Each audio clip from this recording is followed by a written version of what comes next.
कि वायलेंस का कुछ इशारा दें। जब अभी संसद बहरा हो जाए तो धमाका तो करना ही पड़ेगा। चुनाव में तो आपने भी तो रैली किया होगा। मैं तो खुद को एक सजग चौकीदार मानता हूँ। छात्रों को कैसे सपोर्ट करेंगे? नमस्कार साथियों, मैं हूं शुभांकर शिवम और आप देख रहे हैं सीधे आप तक। आज लोकतंत्र के चौकीदार एपिसोड 2 में हम एक ऐसे व्यक्ति से बात करेंगे जो युवा जनशक्ति पार्टी के राष्ट्रीय अध्यक्ष हैं और हाजीपुर विधानसभा क्षेत्र से पूर्व प्रत्याशी भी रहे हैं। तो आज हम उनसे बात करेंगे और देखेंगे और आप खुद भी जज करेंगे कि क्या ये वाकई लोकतंत्र के चौकीदार हैं या नहीं है। तो हम इनसे बात करते हैं, सीधा आप उनके तरफ रुख करते हैं। स्वागत है आपका। बहुत बहुत धन्यवाद। और सबसे पहले आपके चैनल सीधे आप तक के सभी दर्शकों को मैं नव वर्ष और मकर संक्रांति की बहुत बहुत शुभकामनाएं देता हूं। जी धन्यवाद। हमारे कुछ सवाल हैं आपसे जो जनता के लिए बहुत बेहद ज़रूरी है। तो मैं यह जानना चाहता हूं कि एक छात्र के तौर पे आपको ये कब ख्याल आया कि इस जनप्रतिनिधि की सेवा में उतरना है, जन नायक बनना है, लोगों की सेवा करना है। आप छात्र के तौर पे कुछ भी बन सकते थे, डॉक्टर, इंजीनियर, जनरली घरों में होता है। तो जनप्रतिनिधि का ख्याल कैसे आया, कैसे सामाजिक जीवन में उतरना हुआ? देखिए, मैं 2007 या 8 में कोलकाता गया था। क्रिकेट स्पोर्ट्समैन रहा हूं, क्रिकेट से और रिलेशन रहा है मेरा। अंडर 19 वहाँ स्टेट में हमारा सिलेक्शन भी संभावित खिलाड़ी में हुआ था। तो कुछ कारणवश 2-4 साल बाद 2011 या 12 में वापस बिहार आया। तो जो परिस्थिति उस समय देखा मैंने, तो एक मेट्रो सिटी का जो वहाँ पे 4 साल रह के आया था और यहाँ पे जो देखा, तो एकदम जो ह्यूमन राइट बेसिक जो रिक्वायरमेंट होता है हर किसी भी व्यक्ति का, मेरा, आपका, सभी का, उसमें ज़मीन आसमान का अंतर था। और ऐसा नहीं है कि सिस्टम तो सब जगह एक ही है, और यहाँ पे जो कल्चर है वो काफ़ी बदतर मैंने देखा। तो उसमें बदलाव होगी कैसे? अगर नेता को गाली देने से अगर समाज सुधर सकता है तो वो तो परंपरा चला आ रहा है। लोग अखबार पढ़ते हैं, टीवी चैनल देखते हैं और गाली देते ही हैं। सुधार तो इससे होने से रहा। तो किसी और का इंतज़ार ना करते हुए मैंने सोचा कि शुरुआत खुद से करनी चाहिए। कब किया, किस ईस्वी में स्टार्ट किया? 2014 के लोकसभा चुनाव के बाद मैंने अपना 14 के लोकसभा चुनाव के बाद युवा जनशक्ति एक संगठन के रूप में मैंने निर्माण किया। और इसके विस्तार के लिए मैं हर जगह पे घूमना शुरू किया और युवाओं को अपने स्तर से जोड़ा। और हर जगह का जो एकदम डाउन टू अर्थ जो ज़मीनी मुद्दा है उसको लेकर हम लोग आंदोलन करना शुरू किए सभी जगह पे। तो पिछले चुनाव में आप भागीदार रहे थे, मतलब किसी पार्टी में क्या टिकट लेके क्यों नहीं चुनाव लड़ना महत्वपूर्ण समझा, या खुद के निर्दलीय क्यों लड़ गए? देखिए, पार्टी से चुनाव का मैं प्रयास भी नहीं किया हूँ। पिछले 6-7 साल 8 साल से लगातार जन आंदोलन करता रहा हूँ। हाजीपुर ही नहीं, महुआ, वैशाली, राघोपुर, महनार, या मतलब अपने वैशाली ज़िला में खासकर 8 विधानसभा सीट है। और आसपास के आपके सोनपुर, परसा जो सारण जिला के हैं, मुजफ्फरपुर में 1-2 सीट, 10-12 सीट पे हम लोग अपना संगठन का विस्तार करके और वहाँ का ज़मीनी जो ज़रूरत है, लोगों का बुनियादी ज़रूरत है, उसको लेकर हम लोग आंदोलन करते रहे थे। तो पार्टी का कभी हमने सिंबल के लिए सोचा भी नहीं था, मतलब प्रयास भी नहीं किया था। निर्दलीय आने का यही था कि हमने अभी तक जो किया है तो लोग उसको किस रूप में लेते हैं, प्रशंसा के रूप में लेते हैं या वोट देते हैं, या मतलब यही देखना भी था हमको कि हमारी मेहनत को लोग किस रूप में परिणाम देंगे। और अपेक्षाकृत परिणाम तो नहीं आया। हाजीपुर विधानसभा में चौथा स्थान था मेरा, 18 या 19 कैंडिडेट थे, हमारी अपेक्षा के हिसाब से नहीं आया। कितने वोट मिले थे? लगभग 32-33 सौ के आसपास वोट आया था हमारा। 32-33 सौ? हाँ जी। अभी आपने चर्चा किया कि आपने कई मुद्दों को उठाया था। एक मुद्दा, हमने अपने रिसर्च में पाया कि जितनी भी तमाम अखबार थी, चाहे टाइम्स ऑफ इंडिया हो, हिंदू हो, सब ने आपके बारे में एक खबर छापी थी कि कोविड के दौरान आपने 91 दिन तक लगातार गरीबों की सेवा की, उन सबको खाना खिलाया अपने खर्च से। वाकई ये बहुत ही कोविड के दौरान इसके लिए तारीफ़ काबिल है। लेकिन और क्या क्या मुद्दा पे आपने, जैसा कि आपने बोला कि हमने कई मुद्दों पे उठाया, तो आपका मैनिफेस्टो क्या, और क्या क्या मुद्दा पे आप चुनाव लड़ रहे थे? देखिए, आप अपना कमाइएगा खाइएगा, हम अपना कमाएंगे खाएंगे। सरकार जो सुविधा, जो मूलभूत सुविधा है, सड़क, बिजली, पानी, हर आदमी को ये 3 चीज़ जो है सरकार के, या शिक्षा हो गया, जो सरकार को उपलब्ध कराना है। और इसमें जहाँ हमको खामी लगता था, कार्यकर्ताओं के माध्यम से या स्थानीय जहाँ भी निवासी आके बताते थे, हम लोग वहाँ पे एकदम चरणबद्ध रूप से आंदोलन करते रहे। अपने जीवन में हम 3 बार आमरण अनशन किए हैं। अनशन किस मुद्दा क्या था? अब आपको अफजलपुर धोबगट्टी हमारे हाजीपुर का ही एक पंचायत है, सराय एकारा से पहले है। धोबगट्टी से वासुदेवपुर चपता लगभग 40-45 साल से वहाँ सड़क नहीं ही था, 3 फीट 4 फीट का गड्ढा था। अभी आप जाइएगा वहाँ पे तो लगभग 1.5-2 साल आंदोलन चला था हम लोग का, 6 या 7 चरण 8 चरण में आंदोलन हुआ था।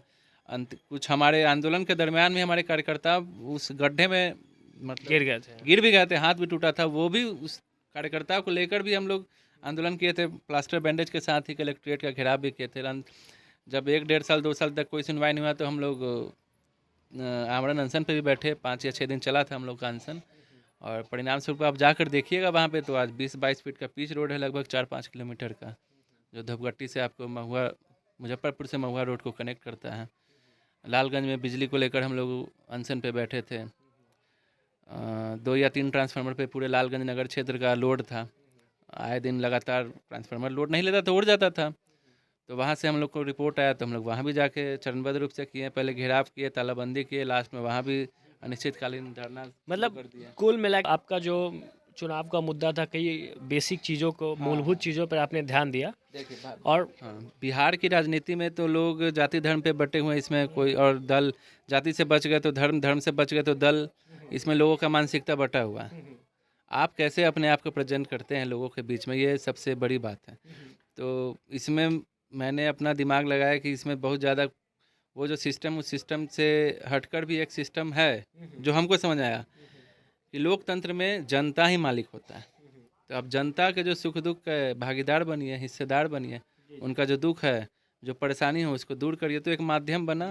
तो मौजूदा हालात में या मौजूदा परिस्थिति में जो वर्तमान विधायक है, अगर मान लीजिए हाजीपुर की जनता आपको चुनती है, तो आप ऐसा क्या नया लेके चले आएंगे जो मौजूदा हालात में यहाँ के विधायक नहीं दे रहे हैं, या इससे पूर्व के विधायक भी अभी तक यहाँ पे नहीं दिए हैं? तो आप क्या नया बदलाव लेके आएंगे? सबसे पहला जो बेसिक काम है, सड़क, बिजली, पानी, ये 3 चीज़ हर जगह दुरुस्त करना। अभी तो सरकार तो इसी, अगर जाइएगा, गांव में जाइएगा या हमारे शहर में जाइएगा, या अभी 2-4 महीने पहले, अब बारिश का ही समय था, आप भी हाजीपुर के ही वासी हैं, तो आप देखे होंगे कि क्या सही में अगर वो जो जिसकी मैं जिक्र कर रहा हूँ, इतने साल से 5 टर्म 6 टर्म से विधायक एक ही पार्टी के होते आ रहे हैं, क्या दूर हुआ है? आप ही बताइए अगर हुआ है तो हमारा जो सबसे पहला काम होगा, सड़क, बिजली, पानी, ये हर आदमी का मूलभूत आवश्यकता है। हर आदमी इस चीज़ से परेशान रहता है। पहला हमारा जो प्राथमिकता होगा कि इसको दुरुस्त करना। इसके बाद शिक्षा भी हमारी प्राथमिकता है। शिक्षा का स्तर जो काफ़ी गिर गया है। कैसे सुधारेंगे? सरकारी विद्यालय में आप जाइएगा तो जब से ये पिछले 10-15 वर्ष में खासकर जब से नए शिक्षकों की बहाली हुई है, और सरकारी विद्यालय में आप अगर जाते हैं, आप देखिएगा, हम कुछ स्कूल का नाम भी आपको बताएंगे, या आप अपने स्तर से भी जाएंगे, देखेंगे कि वहाँ पे बैठकी चलता है। छात्र के पढ़ाई से किसी को कोई मतलब है नहीं। वैसे जगह पे भी हम लोग आंदोलन किए हैं। वहाँ पे 2-4 स्कूल हम बताएंगे भी आपको। राघोपुर, हमारा क्षेत्र से बाहर राघोपुर में चले जाइए, हाजीपुर में आप चंदुआरी सुबही पंचायत के आप अंदर जाइएगा तो आपको हम बताएंगे सारे जगह पे। तो वहाँ पे भी आप अगर विधायक बन गए तो आप उसको कैसे बदलाव लाएंगे? स्थिति तो तब भी वही रहेगी। नहीं, कैसे वैसे रहेगा? यानी कि यहाँ के विधायक जो है मौजूदा, वो विधायक अगर चाहे तो कहीं पे कोई गड़बड़ी होगा ही नहीं। शिक्षक का काम है पढ़ाना। 10 से 4 अगर समय है बच्चों को देना है तो देना है, क्लास में देना है, ना कि बाहर बैठ के बरामदे पे बैठ के और गप हाँकने में समय व्यतीत करना। आप जाइएगा सरकारी विद्यालय में देखिएगा तो यही हो रहा है। इसलिए तो लोग प्राइवेट। अच्छा, नेक्स्ट और क्या मुद्दे हैं आपके, और क्या बदलाव लेके आएंगे? ये तो और इंफ्रास्ट्रक्चर जो हाजीपुर का डेवलपमेंट में जो भी इंफ्रास्ट्रक्चर है, हाजीपुर को टूरिज्म के रूप में भी डेवलप करना एक हमारी प्राथमिकता है। हमने अपने मैनिफेस्टो में इस चीज़ को भी रखा था। अब हाजीपुर में ही देखिए कि नेपाली छावनी है, कोनहारा घाट में है। वैशाली जाने के लिए प्रथम ये गढ़ है यहाँ पे, तो इसको आप हम लोग वैशाली जाते हैं, वैशाली जिले में आप सीधे देखिए तो वैशाली, हाजीपुर में तो आपको टूरिस्ट का कुछ देखेगा नहीं, और देखिएगा तो गजगरा जो है कोनहारा घाट पे ही ना हुआ था विष्णु भगवान, फिर तो उसको भी डेवलप कर सकते हैं, इंफ्रास्ट्रक्चर उसमें डेवलप किया जा सकता है टूरिज्म के रूप में। हाँ, काफ़ी सारी चीज़ें हैं, और हम मैनिफेस्टो में भी इस चीज़ को रखे थे कि हाजीपुर को टूरिज्म प्लेस के रूप में एक डेवलप करेंगे। मतलब आपका जो बेसिक बुनियादी चीज़ें हैं हाँ। वो एक बिजली, सड़क, पानी, बिजली, पानी, शिक्षा, शिक्षा। इंफ्रास्ट्रक्चर, शिक्षा की बात हो रही है अभी, तो मैं आपसे यह जानना चाहूँगा कि मौजूदा हालात में कोविड के आने की वजह से शिक्षा व्यवस्था ऑलरेडी ठप हो गई है। अक्सर प्रत्याशियों की रैलियों में तो खूब भीड़ लगती है, उस वक्त तो कोविड प्रोटोकॉल का उतना ध्यान नहीं रखा जाता है। किसी अधिकारी के पास ये भी नहीं है कि वो जाके उनको बंद करवा दें, लेकिन जब शिक्षा की बात आती है तो कुछ भी हो पहले स्कूल्स पहले बंद कर स्कूल ही देना बंद है, करते जबकि हैं। स्कूल में वो शिक्षक पढ़े लिखे हैं। हो सकता है रैलियों में जो लोग आए वो सब के सब पढ़े लिखे ना हो, वो चीज़ों का नहीं समझते हैं, पर स्कूल इसके लिए ये भी हम तो सबसे बड़ा सवाल है, जी जी जो कोविड का गाइडलाइन का जो दिशा निर्देश देते हैं उन पे ही ये सवाल है कि आप 50 कहते हैं कि 50 से ज़्यादा क्राउड नहीं करना है, शादी में एक निर्धारित संख्या तय करते हैं, और आप अपनी रैली के लिए कोई संख्या तय नहीं करते हैं। तो जो अवमानना का तो सबसे पहले मुकदमा उन नेताओं पे दर्ज होना चाहिए, कोई भी पार्टी का नेता हो, सबसे पहले उनके रैली में भाई कोरोना को चुनाव में तो आपने भी तो रैली किया होगा। नहीं किया है मैंने। नहीं किया? नहीं, रैली का मतलब क्या हुआ, क्राउड गैदरिंग करना। आप हमारा चुनाव कैंपेनिंग देखिएगा तो डोर टू डोर हम जाते थे अपने कार्यकर्ताओं के साथ, और एकदम जो भी कोविड गाइडलाइन का पालन करते हुए लोगों से मिलते थे। कोई बड़ा सरकार रैली हमने नहीं सरकार किया। से इसमें आप क्या मतलब कुछ हमारे चैनल के माध्यम से आप इसको छात्रों के लिए, शिक्षकों के लिए, प्राइवेट संस्थानों के लिए इसके लिए आवाज़ लगाएंगे? छात्रों का भविष्य बर्बाद किया जा रहा है कोविड प्रोटोकॉल का देखिए, देकर। हाँ किसी भी देश का, किसी भी समाज का दिशा और दशा उसके छात्र युवा ही तय करते हैं, और ये बड़ी दुख की बात है कि पिछले 1-2 साल से बड़े संख्या में शिक्षा से महरूम एक बड़ी आबादी हो रही है। ऑफलाइन ऑनलाइन का जो ये चक्कर है, ऑनलाइन क्लास से वर्चुअल, आप ये तो समझिए कि एक रूटीन फॉलो करना हुआ कि भाई सरकार ने बोला है ऑनलाइन लेना है तो ऑनलाइन लेना है, बच्चे भी एक अपना एक रूटीन ही फॉलो कर रहे हैं। लेकिन जो सही रूप में जो गाइड मिलना चाहिए था, एजुकेशन जो मिलना चाहिए था, ऑनलाइन से कभी संभव नहीं है। मतलब ये मैं चाहता हूँ कि सरकार की यहाँ सीधा सीधा गलत कदम है पॉलिसी गलत है। कि शिक्षा व्यवस्था हाँ, को सबसे पहले सीधा टारगेट वही करते हैं सबसे कि पहले वही स्कूल ही बंद कर कोई दीजिए। दुश्मनी है लगता है जैसे। सरकार बताए, ओके, ठीक उनके जो है। सचिव हैं बताए। आप खिलाड़ी रह चुके हैं, काफ़ी अच्छा एज ए खिलाड़ी के तौर पे थे, ठीक है, किसी वजह से आप नहीं जा पाए आगे। तो मैं ये जानना चाहता हूँ कि आप मौजूदा स्थिति में अगर आप पूरे बिहार की बात कर लेना तो अभी खेल स्पोर्ट्स की घोषणा तो ही है कि एक विश्वविद्यालय लगाया जाएगा, लेकिन ना ही खिलाड़ियों को कोई सपोर्ट करता है ढंग से, ना ही उनके लिए वो कोई इंफ्रास्ट्रक्चर प्रोवाइड किया जा रहा है कि खेल सके। और तो इसके लिए आप क्या करेंगे? देखिए, क्रिकेट जो है या दूसरा भी खेल है, तो खेल तो हमारा पहला प्यार है। राजनीति में तो मैं बाद में आया था, राजनीति में आने जब आया भी तो मैं सबसे पहले अपने जो खिलाड़ी मित्र थे उनसे ही मिलकर हम अपनी संगठन का निर्माण बताया। तो हमारा जो संगठन या हमारा राजनीतिक जीवन भी का बुनियाद खेल पे ही शुरू हुआ था। और हम जैसे बोले कि 2007 या 8 में हम खेलने के बाहर चले गए थे, कारण क्या है, क्या यहाँ पे वो चीज़ था नहीं, इंफ्रास्ट्रक्चर क्रिकेट का हमको मिला नहीं, और जो हमारा पैशन था तो उस चीज़ को तो हम यूटिलाइज करेंगे ही, तो इसलिए हमने स्टेट आप से बाहर करेंगे गए क्या थे। खिलाड़ियों के लिए? क्या अब मैं वही बता रहा हूँ, अगर मुझे मौका मिलता है तो सबसे पहले हमारे स्टेट में और ख़ासकर योग्य खिलाड़ी जो भी अब क्षमता रखते हो जगह बनाने का, अभी सबसे पहले मैं उस पर ध्यान दूंगा, इंफ्रास्ट्रक्चर डेवलप करूंगा, ज़्यादा से ज़्यादा स्पोर्ट्स यहाँ इवेंट हो यहाँ पे, और फेयर हो, फेयर गेम हो, सिलेक्शन फेयर हो। स्पोर्ट्स इवेंट तो अभी भी अभी कराए आप जा नहीं सकते ना, हैं वही ना? बता रहा हूँ, कराया जा रहा है ना बिहार में। तो राष्ट्रीय पटल पे परफॉर्मेंस क्या है बिहार का, आप क्रिकेट का ही लेकर देखिए। ये भी तो कहा जाता है कि अदर स्टेट इनके साथ दो गुट है। पॉलिटिक्स हो जाता है। पॉलिटिक्स नहीं, मैं बता रहा हूँ, अभी बीसीसीआई एफिलिएशन दिया है स्टेट टीम को, बिहार को मिला हाँ है। मिला हुआ है, लेकिन आप परफॉर्मेंस पे जाइएगा तो आप देखिएगा कि जैसे ही बड़ी टीम से, बड़ी टीम मतलब कि जो प्लेट ग्रुप के टीम है, मेघालय है, मिजोरम है, जो छोटे राज्य हैं उनसे जीत जाते हैं, और जैसे ही सामने मुंबई दिल्ली आता है तो पारी से हारते हैं। मैं जो बोल रहा हूँ कि फेयर सिलेक्शन होना चाहिए खिलाड़ियों का। जो युवा में काबिलियत क्षमता तो है, लेकिन पॉलिटिक्स के वजह से वो हाँ नहीं आगे हाँ जा हाँ पा हाँ रहे हाँ हैं। हाँ ये कहना चाह रहे हैं आप? हाँ, बढ़िया प्लेयर नहीं जा पा रहे हैं आगे। और इंफ्रास्ट्रक्चर जैसे देखिए, हम जब बाहर गए थे तो हमारे भी कोच कहे थे कि खुद को कैसे इम्प्रूव करोगे, अगर बैटिंग करते हो तो कैसे इम्प्रूव करोगे, जब सामने जो अच्छा बॉलर खेलोगे तो तुम्हारा गेम इम्प्रूव होगा। एज ए बॉलर जब अच्छे बैट्समैन को बॉल करोगे तो तुम्हारा गेम इम्प्रूव आपकी होगा। क्या अचीवमेंट थी, एक बार हमारे दर्शकों को बताएं। अंडर 19 प्रोबेबल्स में मैं बंगाल अंडर 19 में सिलेक्ट हुआ था, और उसके बाद कुछ इंजरी का इशू रहा। हमारा फ्रैक्चर मैच के ड्यूरिंग टाइम में हुआ था, 1-2 साल कंटिन्यू, और कुछ परिस्थिति ऐसी बनी कि फिर हम वापस आ गए 2-3 साल बाद। तो अभी हमारा एक मुद्दा चल रहा है, मुद्दा #NTPC, जिसके साथ छात्रों के साथ बहुत ही अन्याय संगत नोटिफिकेशन या कहिए कि रिजल्ट घोषित किया गया है। छात्र असंतुष्ट है, पूरे शिक्षक रोड पे, पर सरकार सुन नहीं रही है।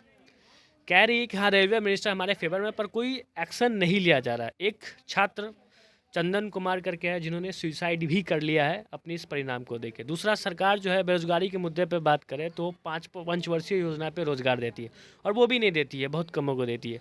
तो इस पे आप क्या बोलेंगे सरकार को?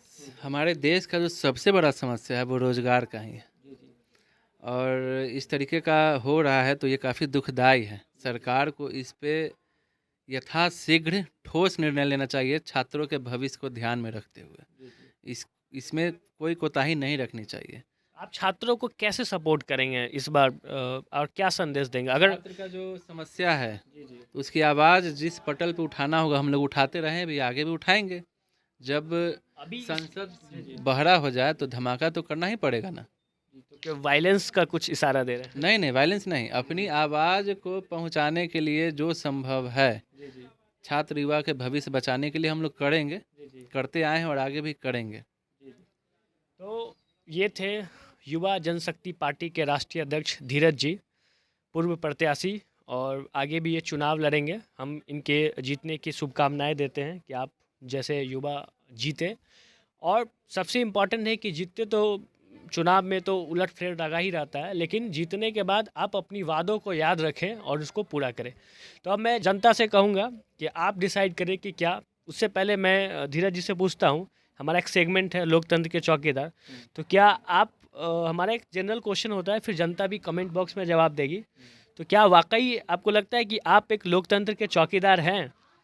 मैं तो खुद को एक सजग चौकीदार मानता हूँ। 24x7 जनता के लिए हमेशा खड़ा चौकीदार।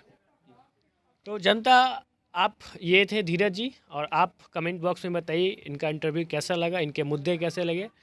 कोई भी अगर आपको छात्र से रिलेटेड समस्या है, कोई समस्या है, तो जनप्रतिनिधि के रूप में धीरज जी आपकी मदद करेंगे। और आप कमेंट बॉक्स में बता सकते हैं कि क्या ये वाकई लोकतंत्र के चौकीदार हैं या नहीं। धन्यवाद, बहुत बहुत धन्यवाद सर।